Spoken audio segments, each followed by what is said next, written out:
டெல்லியில் உள்ள ராணுவ நலவாரியத்திலிருந்து வந்திருக்கக்கூடிய காலி பணியிடம் என்ன அப்படிங்கிறத டீட்டெயிலாக பார்க்க போகிறோம். டெல்லியிலிருந்து ராணுவ நலவாரியத்தில் ஜூனியர் கிளர்க் காலி பணியிடங்கள் நிரப்புவதற்கான அறிவிப்பை வெளியிட்டிருக்காங்க. மொத்தம் 22 காலி பணியிடங்கள் இருக்கிறது. இதில் பொது பிரிவினருக்கு 11, எஸ்சி பிரிவினருக்கு 3, எஸ்டிக்கு 1, ஓபிசிக்கு 5, பொருளாதாரத்தில் பிற்படுத்தப்பட்டவருக்கு 2, ஒரு இடம் மாற்றுத்திறனாளிக்கும் 2 இடம் முன்னாள் ராணுவ வீரர்களுக்கும் உள்ஒதுக்கீடு செய்யப்பட்டுள்ளது.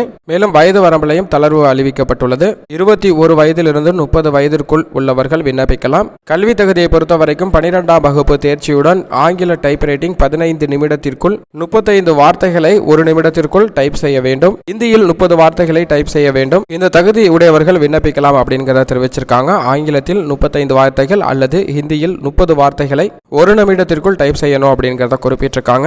விண்ணப்ப கட்டணமாக ஓபிசி பிரிவினருக்கும் பொது பிரிவினருக்கும் பிற்படுத்தப்பட்ட பிரிவினருக்கும் பொருளாதாரத்தில் பிற்படுத்தப்பட்ட பிரிவினருக்கும் 500 ரூபாய் விண்ணப்ப கட்டணம் செலுத்த வேண்டும். விண்ணப்ப கட்டணம் எஸ்சி எஸ்டி பிரிவினருக்கு சலுகை வழங்கப்பட்டிருக்கிறது.